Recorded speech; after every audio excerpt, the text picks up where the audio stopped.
ከኦነግ ጋር አንድ ቆየ ጽሁፍትን አይቻለሁ። በ1988 የካቲት ላይ የተጻፈ ነው። በኦነግ ላይ ደጋግሞ የወረወሩትን በጽሁፍ የነበረ ፍላጻዎች ናቸው። ኦነግ መዝባሪ ነው። እንደውም ለማስታወስ ያክል ምናልባት ረጅም ጊዜ ወስዶ ከነበረ በ1988 ነው። ምን ረስተውት እንዳይሆን የጻፉት በስታውት ቤት ውስጥ ሆኖ ድንጋይ ባለመወርወር ይላልና በጣም የወረፉበት ኦነግንና ያንጓጠጡበት ጽሁፎ ነው። ይረስታል ብዬ አላስብም። ግን ዶክተር አብይን አንዳንዶቹ ትናንት ነብይ ብሎ ዛሬ ደግሞ ሐሰተኛ ነብይ ነው ማለት እንደፈለጉት ማለት አልፈልግም። በኢትዮጵያ የፖለቲካ ታሪክ ውስጥ እንደ ዶክተር መራራ ጉዲና ያሉ ግለሰቦች ፈልጎ ማግኘት ከባድ ነው። እርሳቸው ስም ብቻ አይደሉም።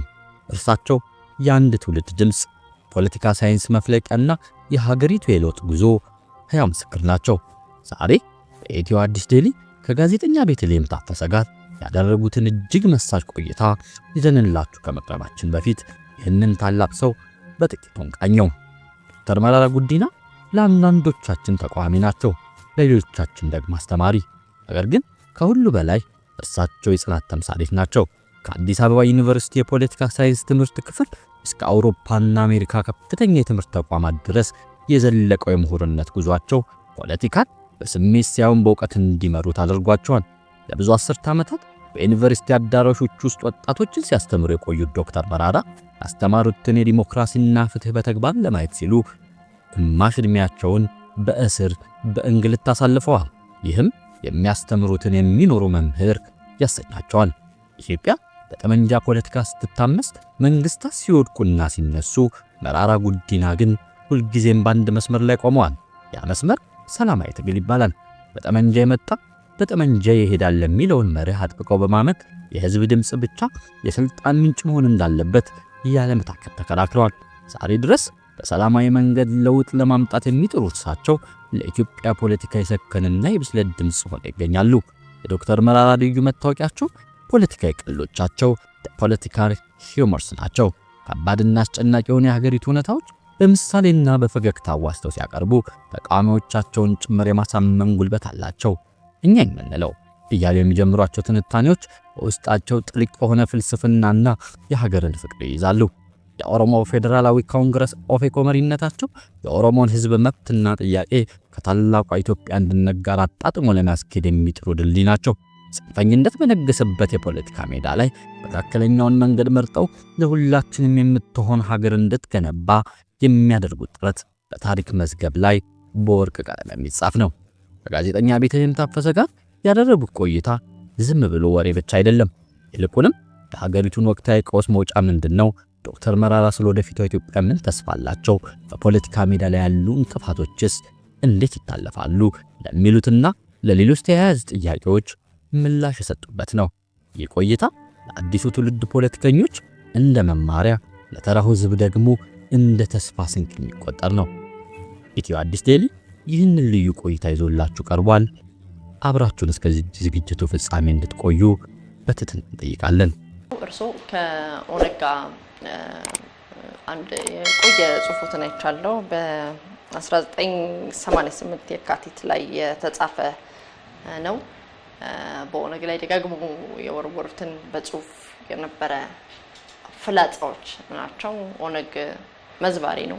ለማስታወስ ያክል ምናልባት ረጅም ጊዜ ወስዶ ከነበረ በ1988 ነው። ምን ረስተውት እንዳይሆን የጻፉት በስታውት ቤት ውስጥ ሆኖ ድንጋይ ባለመወርወር ይላልና እስቲ የተወሰነውን አነብሎታለሁ። እዚህ በጣም ብዙ ነው፣ ብዙ ገጽ ነው ያለው፣ 6-7 ገጽ ነው። እሱን ሁሉ ማንበብ አልችልም። ነገር ግን በጣም የወረፉበት ኦነግንና ያንጓጠጡበት ጽሁፎ ነው። ይረስታል ብዬ አላስብም። ነጭ ቀኝ ገዢዎች ሲመጡ እነሱ መጽሐፍ ቅዱስ እኛ መሪ ደበርን፣ አይናችንን ጨፍነን እንድንጸልይበት መጽሐፍ ቅዱስ ሰጡን። ጸሎቱን ጨርሰን አይናችንን ስንከፍት እኛ መጽሐፍ ቅዱሳችንን ተሸክመን ቀረን፣ እነሱ መሬታችንን ወሰዱ ብለው ስለ ሚስዮናውያን ሚና ለጥቁር ህዝብ የሰጡት ምስክርነት ዛሬም ሕያው አይደለምን? የኛ ጉዶች ሊያስረሱን የሚፈልጉት ይህንን ነው። ለመሆኑ የእነዚህን ሰዎች ድፍረት ከየት መጣ? እንዴትስ ከአንድ ጸሎት ቤት የተመረቁ ሰዎች ኦነግ ውስጥ የበላይነትን ሊይዙ ቻሉ? የሚሉትና ሌሎችንም ጥያቄዎች ማንሳት ይኖርብናል። ስለዚህ ጉዳይ የሚከተሉትን ነጥቦች ለአንባቢ ልብ እንዲል እንዲያደርግልኝ ፈልጋለሁ። ከዚህ ቀደም ለማሳየት እንደሞከርኩት ባሮ ቱምሳ ከሚጫና ቱለማ መሪዎች መሞትና መታሰር በኋላ የኦሮሞን ህዝብ ትግል ወደ ቤተክርስቲያናቸው ለመውሰድ ችሏል። ጥቂት የአመራሩ አባላት የኢትዮጵያን አብዮትና የሶሻሊዝም ጥላቻ የነበራቸው በአውሮፓና በአሜሪካ ቁሶች ስር ተለጥፈው በአውሮፓና በሰሜን አሜሪካ ከተሞች ከዘረጓቸው የልመና መረቦቹ በሚያገኘው ገንዘብ ኦነግ ውስጥ ያሉ ሀቀኛ የኦሮሞ ልጆችን ለማፈን ችለዋል። ሶስተኛ ይላል እንደገና ብቃትና ችሎታ ያላቸውን ጠንካራ የኦሮሞ ልጆች በቀጥታም ሆነ በተዘዋዋሪ አስጠፍተዋል። የጀነራል ታደሰ ብሩን፣ የኮሎኔል ኃይሉን ረጋሳን፣ የነ ሞሄ አብዶን፣ የነ መገርሳን ብሩን፣ የደምሴ ተጫኔን፣ የደቻሳን በጣም የቆየ ጽሁፍ ስለሆነ በጣም ትንሽ ነው አስቸግሮኛል። ሞት ልብ ይሏል ይላል። አራተኛ ሻዕቢያን ተጠግተው የሚታዘዙትን ያለምንም ጥያቄ ሲፈጽሙ ስለነበረ የሻዕቢያን ሰፊ ድጋፍ አግኝተዋል። እነዚህ ጠባብና የግል ዓላማ የሚያራምዱ ግለሰቦች ከተመረቁባቸው ጸሎት ቤቶች ከሚወጡ ሰዎች ጋር ተሰባስበው ትርፍ ሹመት ሽልማት ሲያገኙ የሚቀራመቱ ሲሆን ጭንቅ፣ ችግር በተለይም ሞት የሚያስከትሉ ሁኔታዎች ሲፈጠሩ ያለምንም ማፈርና በሚያስደንቅ አኳኋን መሸሽ ችሎታ አላቸው ይላል። በጣም ትንሹን ያቀርብኩሎት ይህን ጽሁፎትን ያስታውሳሉ ፕሮፌሰር? ለምን እንዳመጣሽ አላውቅም። እንደዚህ አይነቱ ነገር በመጀመሪያ ደረጃ በግል ነው። ድርጅታችን አልተፈጠረ። የሁለቱ ድርጅቶች እንትን አለ ነው። ሁለተኛ የቤተሰብ ጥል ስለሆነ እንደ ቤተሰብ ጥል ብታልፊ ጥሩ ነው። የቤተሰብ ጥል ነው። ያው ከእህቶችሽ ከወንድሞች ጋር ስትጣዩ የምታደርጊው ነገር አሁን አልቋል። ይጸጸታሉ። ይሄን በመጻፉት አሁን ይጸጸታሉ፣ ይቆጣሉ። የቤተሰብ ጥል ስለሆነ በዛ ደረጃ ብተው ጥሩ። እሺ፣ አንድነት ጉዳይ መልሰው እንዲያነሱ መጻፉት ላይ ስላነሱት እሱን ስለጠቆሙ እናነሳዋለን። ነገር ግን እኔ ሁሉ ጊዜ የእርሱን ንግግር ሰማ እንደ ተመልካች ሆኜ ቡዳ ሲሉ ስለምሰማውት ቡዳ ምንድነው? ምን ለማስቀመጥ ፈልገው ነው? ትርጉም አለው ወይ? ትርጉም አለው። ቡዳው ምንድነው? በአገራችን ብሂል አንድ ቡዳ ያልሆነ ሰው የቡዶች መንደር ይሄዳል። ቡዶች መንደር ይሄድና ቡዶች እዚህ መንደር አሉ ይባላል፣ እነማን ናቸው ብሎ ቡዳውን ይጠይቃል። ራሱ ቡዳውን ይጠይቀዋል። ቡዳው ደግሞ ቡዳው ነኝ ማለት ወይ ፈራ ወይ አፈረ። የሚያደርገውን ሲያጣኛ ዛማዶ ያሉትን ቡዶ እነሱ ናቸው ቡዶች እንላለን። እነሱ ደግሞ እኛም መልሰው ይሉናል ብሎ ይመልሳል። ያ ማለት እንግዲህ ምንድነው?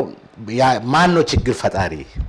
አንቺ እኔት ያለሽ እኔ ደግሞ መልሼ አንቺ ነው እላለሁ። አሁን ለምሳሌ በተሻለ እንዲገባን አሁን በኢትዮጵያ ፖለቲካ ውስጥ የመጀመሪያው አብዮት ያ ትልቁ አብዮት ንጉሱን ከስልጣን ያወረደው አብዮት ማን ነው አጥፊው? ኢህአፓ ነው?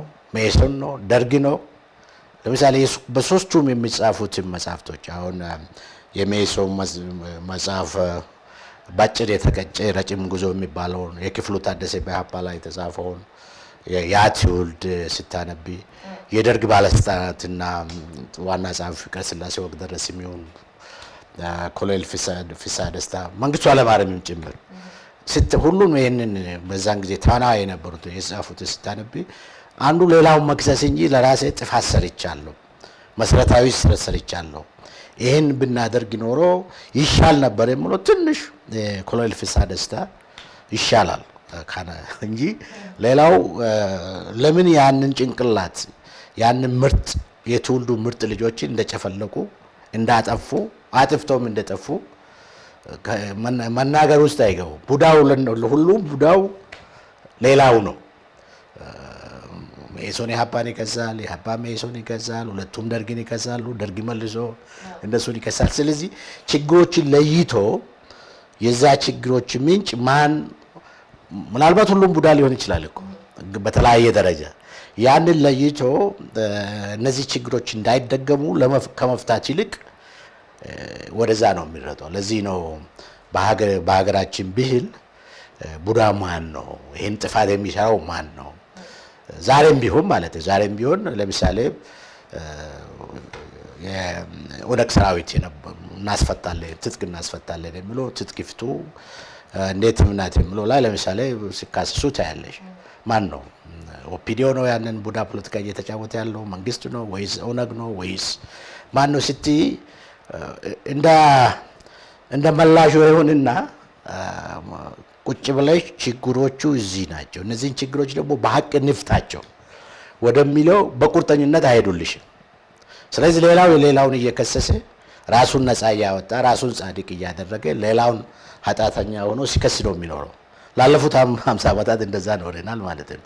ያንን ኢትዮጵያ ህዝብ ለተራው ህዝብ በሚገባ ቋንቋ ማስቀመጥ ነው። መልካም ያው በዚህ ሳልጠይቁት እንዳላልፈው ብዬ ነው በዚህ በመጻፎት ውስጥ ያካተቱት ነው። ነገር ግን ትንሽ በዚህ መጀመሪያው ጥያቄ ውስጥ ዳሰስ አድርገውታል። እርሶም በመጻፎት ላይ የኢትዮጵያ የተቃዋሚ ኃይል የማይታረቁ ህልሞችን ተሸክሞ የምኞት ፈረስ ከመጋለብ ይልቅ ላለፉት 40 ዓመት የተሰሩ ስህተቶችን አርሞ በአዲስ መንፈስ የጋራ ህልም ዙሪያ እንደገና ራሱ እንዲያደራጅ የመፍትሄ ሀሳብ አስቀምጠው ነበር። ዛሬ ላይ ተቃዋሚ ፓርቲዎች እርሶ ከጻፉበት በቁጥር ጨምረው ተዋልደው በስተው መቀላቀልም የማይቻልበት ሁኔታ ደርሰዋል።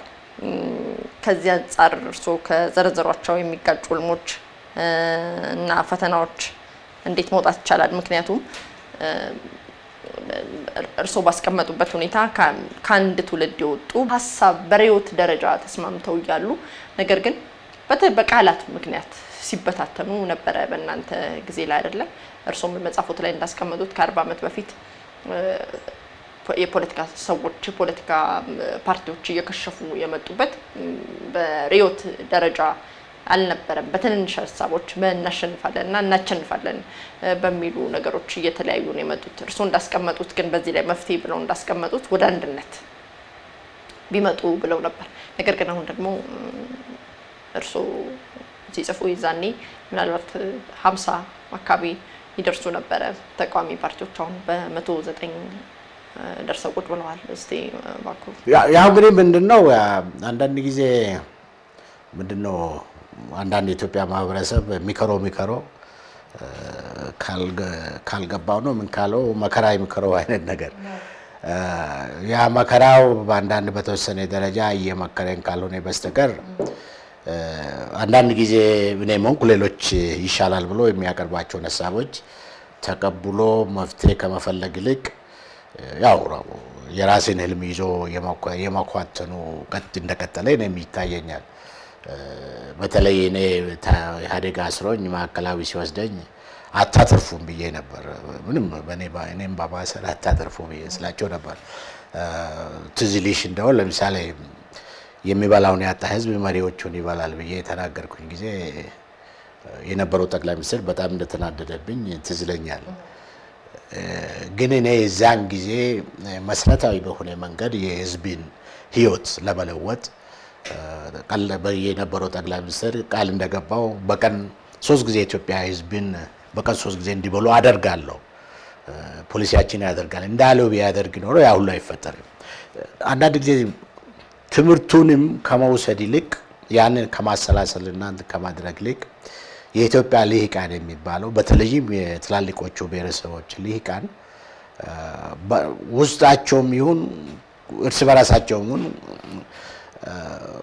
አስፍተው የመስራቱ የማሰቡ ከነበረው ተሞክሮ የማማሩ ነገር ውስጥ አልተሳካልንም። ለዛ እኮ ነው ያላለፍነው የታሪክ ፈተና ማለት ዝም ብሎ ቀላል ፈተና አይደለም። ላለፉት 50 ዓመታት ብዙ የታሪክ ፈተናዎች ውስጥ ገብተን አላለፍንም። ማለፍ አልተቻለም። ለምሳሌ ንጉሱ የተወሰነ ጊዜ ነበራቸው።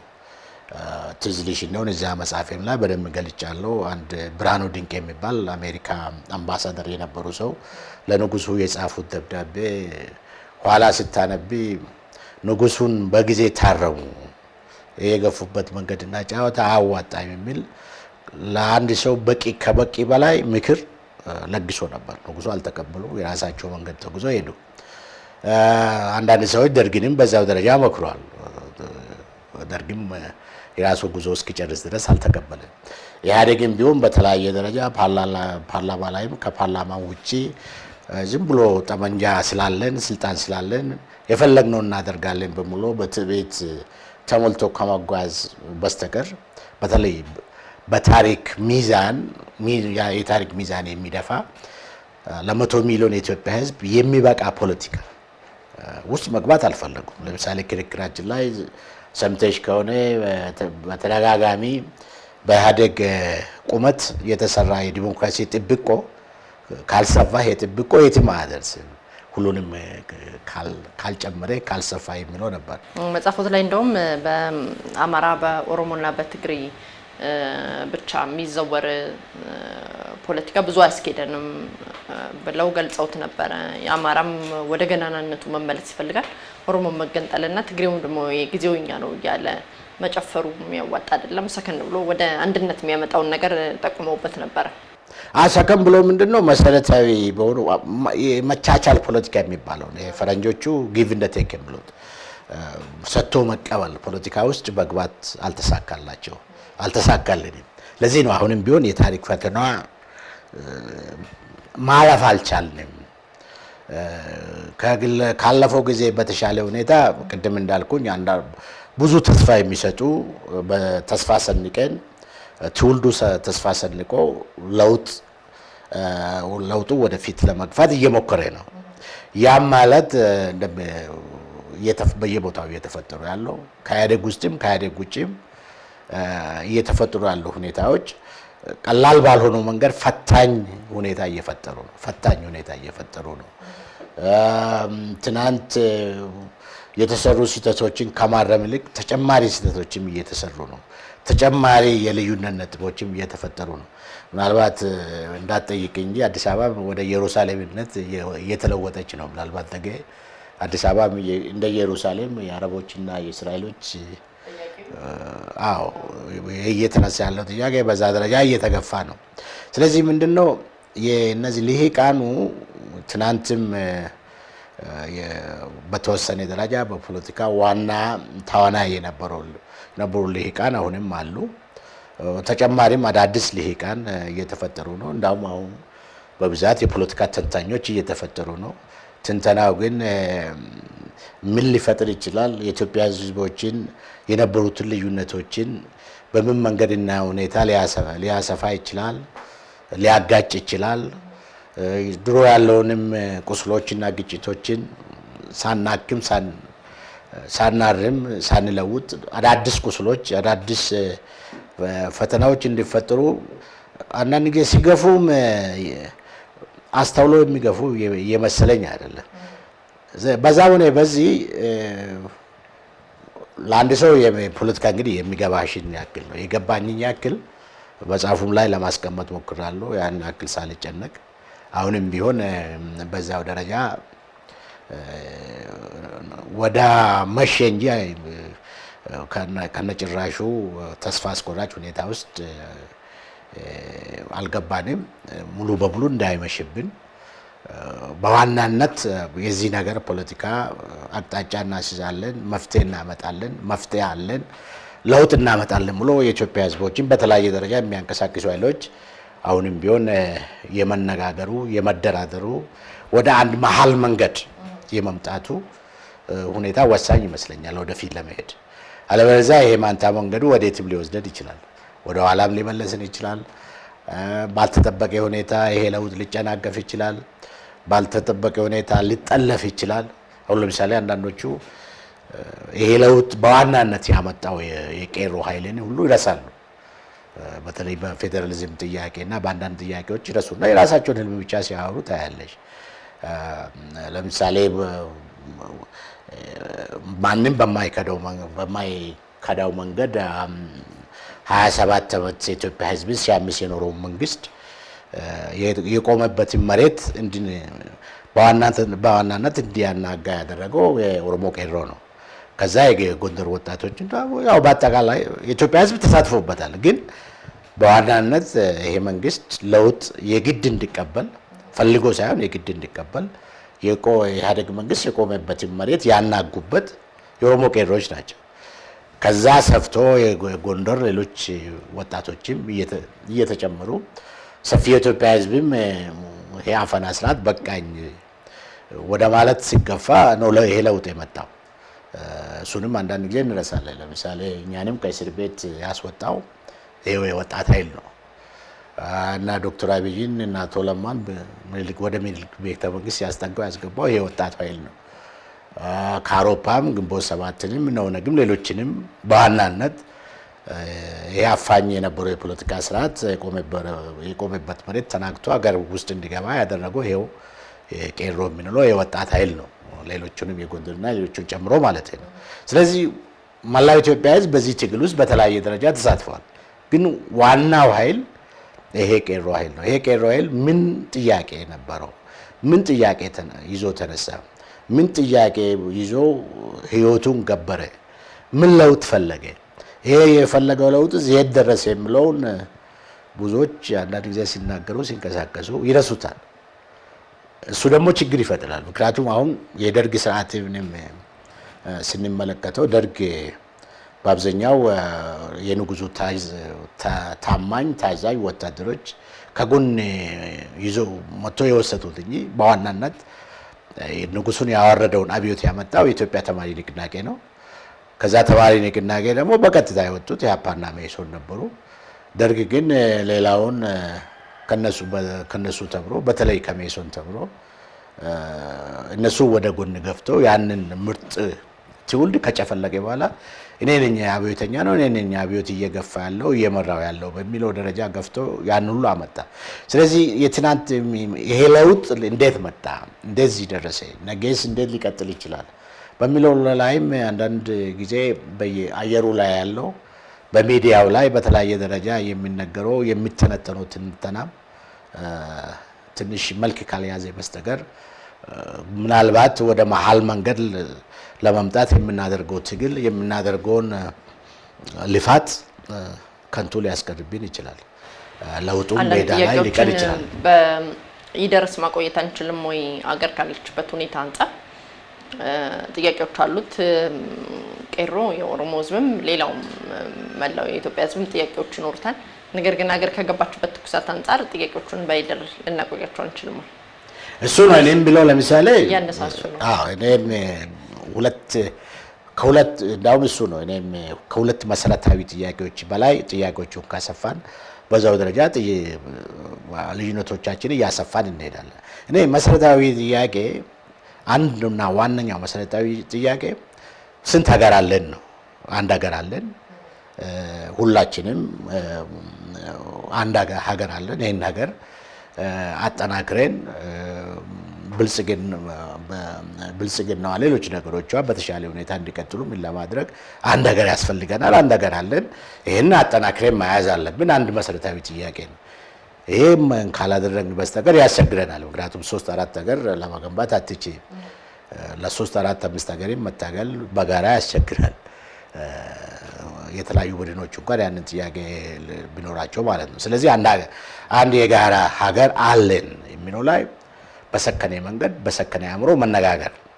ሁለተኛው ጥያቄ ይሄ ሀገር ደግሞ በምን መንገድ ትመራ የሚለው ዲሞክራሲ ነው። ቸርችል የዛሬ ወደ ስንት ዓመት 70-80 ዓመት በፊት እንደተናገረው ከሁሉም መጥፎ ስርዓቶች ከዲሞክራሲ የተሻለ ነገር የለም ነው ያለው። ዲሞክራሲ መጥፎ ሊሆን ይችላል፣ ግን ከዲሞክራሲ የተሻለ የለም። ዓለም ከዛ የተሻለ ስርዓት መፍጠር አልቻለም እስካሁን ባለው። ስለዚህ በዲሞክራሲያዊ ስርዓት ይሄ ሀገር መተዳደር አለበት፣ ኢትዮጵያ መተዳደር አለባት የሚለውን ከያዝ እኔ ይበቃናል። ለምሳሌ አንዳንዱ ይዘልና ዶክተር አብይ ነብዩ ነው አሁን እየተገማን ነው ክልሎችን ያፍርስልን ብሎ የሚጠይቁ አሉ። በአንዳንድ አካባቢዎች አሁን ክልል አሁን ባለበት ሁኔታ እኔ ምናልባት የዛሬ 10 20 ዓመት ወይም 30 ዓመት የተሻለ ድርድር የተሻለ አቅጣጫ የተሻለ ያሁኑን የሚተካም ሊፈጠር ይችላል። ግን አሁን ባለው ሁኔታ በአንዳንዶች መቃብር ላይ ወደ መለወጡ መሄዱ ነው እና ጠቅላይ ሚኒስትሩንም አጉል ምክር ውስጥ በመክተት ዛሬ መመለስ የማይችሉትንም ጥያቄዎች መመለስ መጣር ደግሞ እጅግ በጣም አደገኛ በሆነ መንገድ አገሪቷንም ለሌላ አደጋ ምናልባትም ለሌላ እርስ በርስ ጦርነትን ብቻ ሳይሆን ለመበተን አደጋ ሊያበቃ ወደሚችለው መግፋት ነው የሚሆነው። እኔ ለመሰረታዊ ዛሬ መመለስ ያለበት ዲሞክራሲ ነው። የዲሞክራሲ ጥያቄ ማለፍ አንችልም። እሱ እንትን ነው ያለው ክልል ዲሞክራሲያዊ በሆነ መንገድ ህዝቦች መንደራቸውን፣ አካባቢያቸውን፣ ወረዳቸውን፣ ዞናቸውን፣ ክልላቸውን በመረጡት ሰዎች መተዳደር እንዲችሉ ማድረግ እኔ ተገቢ ይመስለኛል። ግን ከዛ አልፎ ክልል ይፈርስልን የዚህ ፖለቲካ ወይም የዛ ፖለቲካ ካልሆነ ለኢትዮጵያ አዋጣም ወደሚለው ከሄን ልዩነቶችን ከማስፋት በስተቀር ምንም የምናገኘው ብዙ ትርፍ ያለ አይመስልም። ስለዚህ እኔ ሁለት መሰረታዊ ጥያቄዎች አሉ። አንዱ የጋራ ሀገር ጉዳይ ነው። ሁላችንም አንድ የጋራ ሀገር አለን። የዚህ የጋራ ሀገርን አንድነት መጠበቅ ያስፈልጋል። በጋራ ሀገር ተከባብሮ ለመኖር ተቻችሎ ለመኖር ያስፈልገናል። ይህንን አቺቭ ማድረግ ነው አሁን ባለው ሁኔታ። ከዛ ደግሞ ይሄ ሀገር ደግሞ ዲሞክራሲያዊ በሆነ መንገድና አስተዳደር መገንባት ያስፈልጋል። ከዛ አልፈን ምን አይነት ፌዴራሊዝም ምን አይነት ኢኮኖሚ ፖሊሲ ምናምን ነገ የፖለቲካ ፓርቲዎች ይወዳደሩበት ያንን ይዞ ሰፊ ድጋፍ ያገኙ የፖለቲካ ኃይሎች ስልጣን እንዲይዙ መስማማት ይቻላል። አለበለዚያ ግን ዛሬውኑ 1001 ጥያቄዎችን ደርድረን ይሄ ካልተመለስልን ደግሞ ኢትዮጵያ አትበተንም ወይም የፈለገው ነገር ይውጣ የሚል ወደ እብድ ፖለቲካ ውስጥ ከገባን ብዙ ዋጋ ሀገሪቷንም ሁላችንም ሊያስከፍል የሚችል ሁኔታ ሊፈጠር ይችላል። የኔ ስጋት እሱ ነው ማለት ነው። ስለዚህ ከዛ ከመስቀለኛው ቀጥሎ ያሉት ስጋት ሀገር ወይም መስቀለኛውንም ሲገልጡ በዛው አካተው መሰለኝ አይደል የነገሩኝ? የተያዙ ናቸው። እሺ እርሶ የሚመሩት የኦሮሞ ፌዴራሊስት ኮንግረስ ፓርቲ እንደሚታወቀው ለኦሮሞ ሕዝብ መብት መከበር ይታገላል። ኦዲፒም ደግሞ በኩሉ ለኦሮሞ መብት ታገላል ነው። እንደውም ብዙዎቹን የኦሮሞ ጥያቄዎች እየመለስኩ ነው ይላል። ኦዲፒ የማይመልሳቸው ወይም ኦዲድ ያልመለሳቸው ሊመልሳቸው የማይችለው የእናንተ ፓርቲ ለኦሮሞ የሚመልሰው ምንድን ነው? እንዳጋጣሚም ሳይሆን በህዝብ ምርጫ ወደፊት ብትመጡ ልትመልሷቸው የምትችሉት ነገሮች ልታደርጉ የምትችሉት ምንድን ነው? እኛ ፕሮግራማችን እንግዲህ አንቤሽ ከሆነ ማነው ኦፒዲዮ በነበረበት ጊዜ ነው የወጣው። እንግዲህ ኦዲፒ ምን ያክል ወደፊት እንደሄደልሽ አላውቅም። በመጀመሪያ ደረጃ ኦዲፒ እንደሚለው የኢትዮጵያ ህዝብ ለኦሮሞ ህዝብ መብትና ክብር ቆማለሁ፣ የኦሮሞ ህዝብን የመብት ጥያቄዎች፣ የኢኮኖሚ ጥያቄዎች፣ የምን ጥያቄዎች መልሻለሁ ካለ ጥሩ ነው። የኦሮሞ ህዝብ እንደዛ ይመለከታል ወይ የሚለው ጥያቄ ነው ዋናው። ትዝ ይለኛል ማዕከላዊ 2-3 ቀን ነው ያነጋገረኝ። አሁን ጠፍቷል አሉ ኮሚሽነሩ፣ የማዕከላዊ አዛዡ ኦሮምኛ የሚናገር ነው። ኦፒዲዮ ውስጥ የነበረ ነው። በተለይ አንድ ጊዜ ተናደደብኝ ይመስለኛል። ኦፒዲዮ የኦሮሞ ህዝብን ጥያቄ ሙሉ በሙሉ መልሷል። ከኦፒዲዮ የተሻለ የኦሮሞ ህዝብ ፖለቲካ ድርጅት የለውም አለ። ማዕከላዊ ምርመራ ኃላፊ ነው፣ ቢሮ ጠርቶኝ ማለት ነው ታስሬ እና ዝም ብዬ ሳኩኝ። ሲስቅ ተናደደና እኔን ያሳደገኝ ኢህአዴግ ነው፣ የምሞተውም ኢህአዴግ ሆኜ ነው የምሞተው አለ። ግን በዚህ ለውጥ ውስጥ ጠፍቷል የሚባል ሰምቻለሁ። ሀገር ለውጥ ውስጥ ሲመጣ ማለት ነው ጠፍቷል። ዋና ጉዳይ የኦፒዲዮም ይሁን ኦዲፒ የኦሮሞ ህዝብ የመብት ትግሉን፣ የነጻነት ትግሉን፣ የኢኮኖሚ ጥያቄው ሙሉ በሙሉ እየመለሰ ከሆነ እኛ ግድልን ጥሩ ነው በርታ ብለን በነገራችን ላይ ፖሊሲያችን ምንድነው ኦዲፒን እኛ እግራችሁን ይዘን አንጎትትም ጠንክራችሁ በርትታችሁ ወደፊት ግፉ ጠንክራችሁ ወደፊት ለውጡን ግብ እንዲመታ አድርጉ ነገር ግን በእኛ ደግሞ በእኛ አማራጭነት የሚመራውን የኦሮሞ ህዝብ ትግል ላይ እንቅፋት አትሁኑ እንቅፋት አንሆንባችሁም ነው ፖሊሲያችን ማለት ነው ዞሮ ዞሮ ግን ለምሳሌ የቋንቋ አጀንዳችን ላይ የኦሮሞ ህዝብ ለምሳሌ ኦሮሚፋ ቋንቋ እንደ ከአማርኛ እኩል የሀገሪቷ ፌደራል ቋንቋ ይሆናል የሚል ከሌሎች የፖለቲካ ኃይሎች ጋር ተነጋግረን ተስማምተናል ለምሳሌ ለምን ኦዲፒ ይሄን እንደተቸገረበት አላውቅም 27 ዓመት 28 ዓመት ኦዲፒ ኋላ ኦፒዶ ማለት ነው ይሄ ለምሳሌ ለኛ ቀላል ነው ምክንያቱም በቀላሉ ተደራድሮ በአንድ ወር በሁለት ወር ወስኖ ከዛ በኋላ ወደ አፈጻጸሙ ምናልባት አመትም ወሮችም አመትም ምናምንም ሊወስድ ይችላል ግን እንደ ውሳኔ መወሰን ለምሳሌ አንድ በይልኝ ለምሳሌ የኦሮሞ ህዝብ በተለይ የመሬት ጥያቄ ላይ በተደረገው የመሬት ዘረፋና ጥያቄ ላይ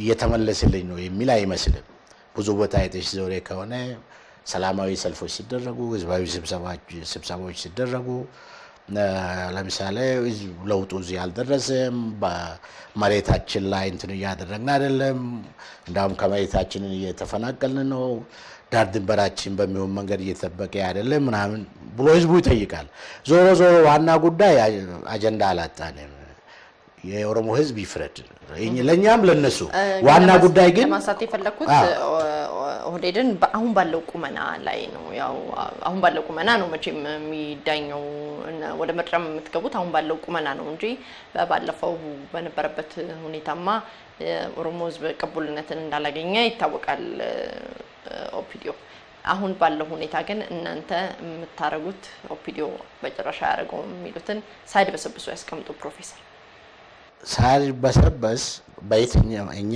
በራሳችን ትናንትም ዛሬም ከኦዲፒ የተሻለ የኦሮሞ ህዝብ ጥያቄ እንመልሳለን የኦሮሞ ህዝብ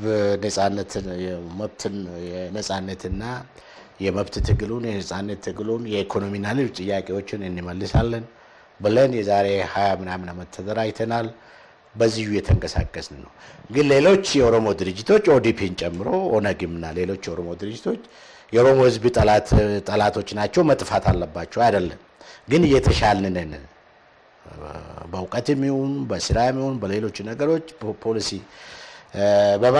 በመቅረጽም ይሁን ምን ላይ እየተሻልን ነን ይሄን ደግሞ የኦሮሞ ህዝብ ይፍረደን ነው ስለዚህ እንሻላለን ነው ከኢህአዴግ እንሻላለን ነው እንሻላለን ብለን ነው ምናምነው እኛ የኦሮሞ ህዝብ ደግሞ አትሻሉ ብሎ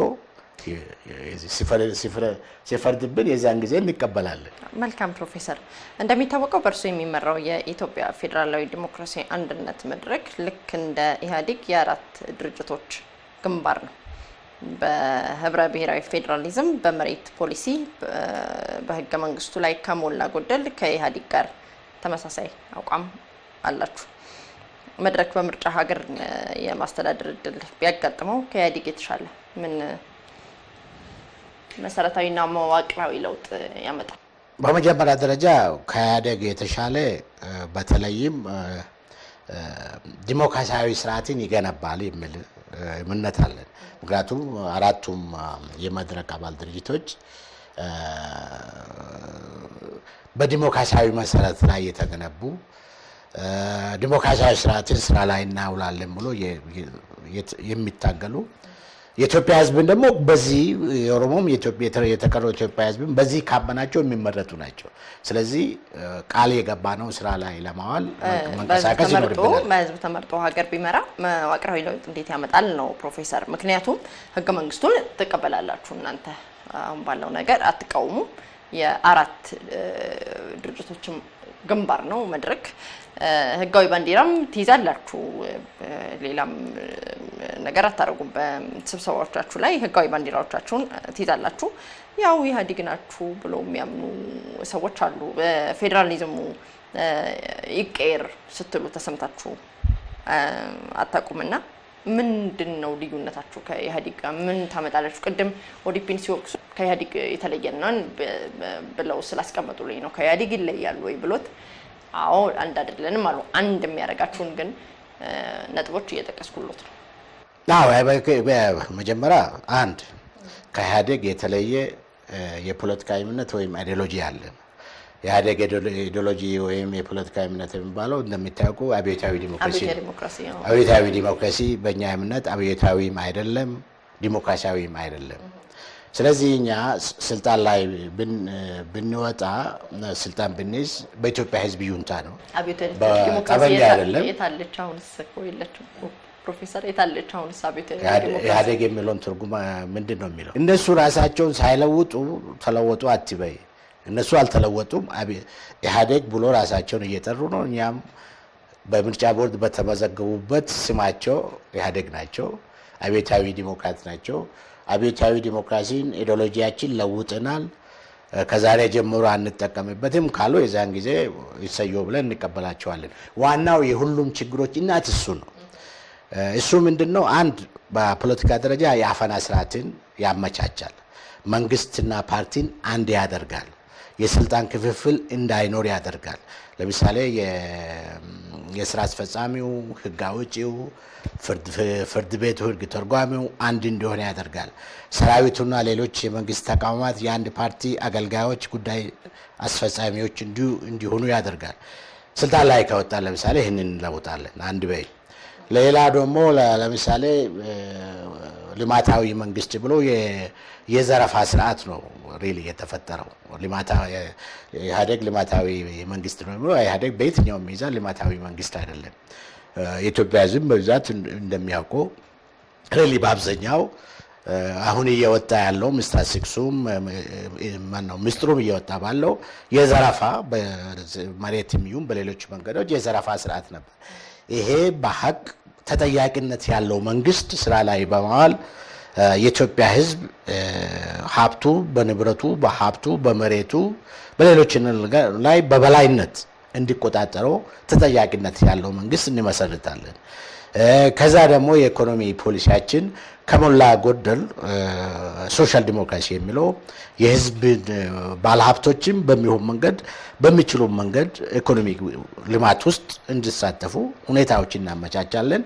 ህዝቡም ደግሞ በራሱ ንብረት በተለይ በመሬቱ እና በሌሎች ሀብቶቹ ላይ ሀብቶቹን ተቆጣጥሮ ባለው ጥሮ ግሮ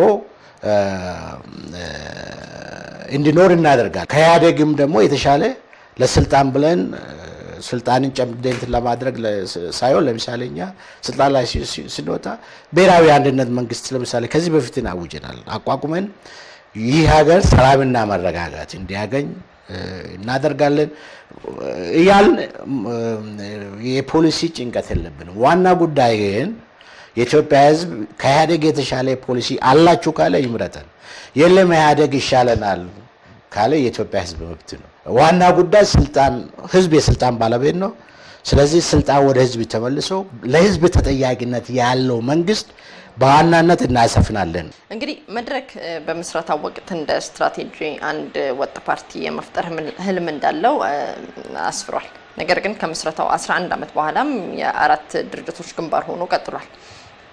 እስካሁን መዋሃድ ለምን አቃታችሁ? ከ2012 ምርጫ በፊት ተዋዳችሁ አንድ ወጥ ፓርቲ ለመስረት እየሰራችሁ ነው ወይስ አይደል? በዋናነት ያለው ኢትዮጵያ ሁኔታ ለዛ አመቺ ባለመሆኑ ሁሉም ፓርቲዎች በአንድ ላይ በዛ በአንድ ላይ የማመናቸው ጥያቄ እንጂ ሌላ ችግር የለብንም። ኢህአዴግ እንኳን ዋሃዳለሁ እያለ እኮ ነው ፕሮፌሰር። እንዴት ያቀታችኋል? ኢህአዴግ ሰምተሻል? የዛሬ ስንት ዓመት ነው ዋሃዳለሁ ብሎ ተፈራ ዋላው ነው ማን ነው ሐዋሳ ላይ ያነሳ ሰው የጻፈው መጽሐፍ ላይ በአቶ በረከት አሁን ያለበት ቦታ ሳይሄድ ቶሎ ብሎ ጠቅላይ ሚኒስትሩ መደናገጡን አይቶ ይጠናል ያለው የዛሬ ከምርጫ 97 በኋላ ነው 10 ምናምን ዓመት ሲያጠና ነበር። አሁንም ቢሆን ያጥናት በሚፈለገው መንገድ በተለይ ያለፈው ውሳኔያቸውን አናቅም። እርግጠኛ ኢህአዴግ እርግጠኛ ሲሆን የዛን ጊዜ መጠያየቁ ይሻላል። ምናልባት ግን ፕሮፌሰር ምርጫውን በአሸናፊነት ካጠናቀቀ ዋና ጉዳይ የኢትዮጵያ ሕዝብ አንድ ፓርቲ 11 ፓርቲ የመሆን ጥያቄ አይደለም፣ ዲሞክራሲያዊ ስርዓት የመፍጠሩ ጥያቄ ነው። እሱ እንትን ነው። እዚህ ላይ ላስረዳሽ። ብዙ ጊዜ ሰዎች እንትን ይላሉ፣ አንድ ፓርቲ ስለሆነ ድንቅ እንትን ይፈጥራል። ብዙ ፖሊሲያችሁ ላይ ስላለ ነው መጠይቆት እኮ ፕሮፌሰር። እሱ ነግሬሻለሁ። ፖሊሲያችን አስፈላጊ ሆኖ ሲያገኘው ያንን ያመኑበት አባል ድርጅቶች አሉ። ጊዜው ገና ነው ወይም የምንስራቸው ሌሎች ስራቸው አሉ ወይም አስፈላጊ አይደሉም ብሎ ያመኑ ስላሉ አንድ ላይ ወደዛ ደረጃ ያስቀምጡ። መሄድ አልቻለም። ትዋሃዳላችሁ ወይስ አትዋሃዱም? እየሰራችሁ ነው ወይስ እየሰራችሁ አይደለም? በግልጽ ያስቀምጡ። ዛሬ እየተዋሃድን አይደለም። 4 ፓርቲዎችንን ጠንካራ ህብረት፣ ጠንካራ ቅንጅት፣ ጠንካራ መድረክ ፈጥረን የመንግስት ስልጣን ለመያዝ እየሰራን ነው። እንዴት አራቱም ግንባር እንዴት ነው ጠንካራ የሆነውን የሚለውን ላንሳ። ለምሳሌ አረና ወደ ኦሮሚያ መጥቶ ስብሰባዎችን አድርጎ ያውቃል። ለምንድን ነው? 4 ፓርቲዎች እኮ የሚንቀሳቀሱባቸው አካባቢዎች አሉ። አረና በዋናነት በትግራይ ይንቀሳቀሳል። ኮንግሬሳችን በዋናነት ኦሮሚያ ላይ ይንቀሳቀሳል። ኦሮሚያ ላይ ብቻ ይንቀሳቀሳል ማለት አይደለም። የሶሻል ዲሞክራሲ በዋናነት ደቡብና ሌሎች አካባቢዎች ይንቀሳቀሳል። የሲዳማ ንቅናቄ ለምሳሌ በዋናነት ሲዳማ አካባቢ ይንቀሳቀሳል። አባላት ያሉሽ ቦታዎች ትንቀሳቀሳለሽ። ምንም እንትን የለው። ለምንድን ነው አረና ብቻውን ፓርቲ ኮንግረስ ልንገርሽ፣ ፓርቲ ይንቀሳቀሳል የሚባለው አባላት ያሉት ቦታዎች ነው እንጂ ሰማይ ላይ አይንቀሳቀስ። ምድር ላይ ነው የሚንቀሳቀሰው። አባላት ትግራይ ያሉ ካለ ትግራይ አካባቢ የሚንቀሳቀሰው፣ አባላት ጎንደር ጎጀም አሉ ካለ ጎጀም ይንቀሳቀሳል። አባላት የኦሮሚያ አምቦ፣ ወለጋ፣ ሐረር ጥምር ፓርቲ እኮ ነው ፕሮፌሰር እኮ አካባቢዎች አሉ። የተሻለ 4ቱም ፓርቲዎች የተሻለ የሚንቀሳቀሱባቸው ቦታዎች አሉ። በጋራ እንንቀሳቀሳለን። በየአካባቢያችን ደግሞ ሄደን እንንቀሳቀሳለን። ለምሳሌ በዋናነት ትግራይ አረና ይንቀሳቀስልናል። ደቡብ አካባቢ በአብዛኛው የሲዳማ ንቅናቄና ሶሻል ዲሞክራሲ በስፋት ይንቀሳቀሳል። ለምሳሌ እኔ ባለፈው ጊዜ ሆሳይና ሄጄ የቤት ስብሰባና የአደባባይ ስብሰባ አድርጋለሁ። እንንቀሳቀሳለን ማለት ነው። ተጋግዘን አስፈላጊ ሲሆን ለየብቻችን ሄደን እንንቀሳቀሳለን። አስፈላጊ ሲሆን ደግሞ በአንድ ላይ እንንቀሳቀሳለን። በአንድ ላይ እሱ የራሳችን ስለማታውቁ ነው። ለምሳሌ ወደ ውጭ ነገርኩሽ እኮ ለምሳሌ 2 ወር በፊት ሆሳይና ከተማ ከነ ፕሮፌሰር በየነ ጴጥሮስ ጋር ሄጄ የመድረክን በመወከል የአዳራሽ ስብሰባዎችም ከዛ በኋላ በማግስቱ ደግሞ የአደባባይ ስብሰባዎችን አድርገናል። ለወደፊቱ ፕሮፌሰር እንዴት ልናገር አስቸገሩኩ። ጥያቄ ነው ለማምጣት እያስቸገሩኝ ነው። ለምሳሌ እኔ እንኳን ላነሳ የነበረው ወደ ውጭም ስትሄዱ እንደ ኤፌኮ ነው እንጂ እንደ መድረክ መቼ ነው ሄዳችሁ ብታውቁት? ነው እንንቀሳቀስ ነበር እኮ ከሀገር ውጭ ብንንቀሳቀስ ነበር። ስንንቀሳቀስ ግን ጥቅም ልናገኝ ወይም ልናስገኝ በምንችልበት ደረጃ በጋራ በምንሰበሰብ መድረክ ሆነ ለምሳሌ ሰሜን አሜሪካ፣ አውሮፓ ይህንባቸው ጊዜያት አሉ። በመድረክ ለምሳሌ በግሩፕ ትግራይ ይህንባቸው ጊዜያት አሉ። ለምሳሌ አማራ አካባቢም ለምሳሌ እኔ ባህር ዳር መድረክ ወክዬ ሊቀመንበር ሆኜ የሄድኩበት ጊዜ ነበር። አምቦ ሌሎች ቦታዎችም እንትን አስፈላጊ ሆኖ ስናገኘው በተለይ በምርጫ ጊዜ የሪሶርስ ጥያቄ ነው እሱ እና የስራ ክፍፍል ጥያቄ ነው። ለምንም ነገር የለው። በጋራ እንንቀሳቀሳለን፣ በግል እንንቀሳቀሳለን። ሁለቱንም ነው ማለት ነው። ሁለቱም እንቅስቃሴዎች አሉ። እንግዲህ ይህን ጥያቄ መመለስ አልፈለገም ካሉኝ ብቻ ነው ልዘለው የምችለው። ከምርጫው በፊት መቼ ትዋሃዳላችሁ? አይ አልመልስም ካሉኝ ዘልየው ልሂድ። ግን የመዋሃዱን ጥያቄ እየጠየኳችሁ ነው። አሁን መዋሃድ ይህን ያህል ከባድ ከሆነባችሁ በምርጫ ከመረጣችሁ በኋላ ምን ልትሆኑ ነው? እሱ እኮ የአራቱ ፓርቲዎች በዚህን ቀን እንዲዋሃዳለን ካሉ ይዋሃዳሉ። 4 ሆነን እንንቀሳቀስ። አሁን ያለው እንትን 4 ሆነን መንቀሳቀስ 11 ዓመት ነው እኮ ፕሮፌሰር 11 ዓመት ሙሉ ሳትዋሃዱ በፖሊሲ ደረጃ ቀርጻችሁት 11 ዓመት ሙሉ ነው የሚፈልጉ ፓርቲዎች አሉ። አሁንም ቢሆን የማይካድ ይቆይ። አሁን መዋሃዱ አሁን ባለው ኢትዮጵያ ሁኔታ ጥቅም አናገኝበትም ብሎ የሚያምኑ ፓርቲዎች አሉ። ምንም እኮ እንትን ምስጢር ያናክል እንትን የሆነ ችግር የለውም። የሚፈልጉ ፓርቲዎች አሉ፣ የማይፈልጉ ፓርቲዎች ገና ነው እዛ አልደረስንም፣ አመቺ ሁኔታ መፈጠር አለበት፣ አሁን ባለንበት ሁኔታ የተሻለ ፖለቲካችን መምራት የምንችለው በዚህ መንገድ ነው ብሎ የሚያምኑ ስላሉ ሁሉም መዋሃድ እኮ የግድ ሳይሆን የፍላጎት ጥያቄ ነው። ሁሉም ያንን አንድ እንትን በደረሱበት ጊዜ እንዋሃዳለን። አስፈላጊ አይደለም ሲባልም ደግሞ ልንተው እንችላለን። ምንም እኮ እንትን የለውም፣ የሚያስገድድ ነገር የለውም።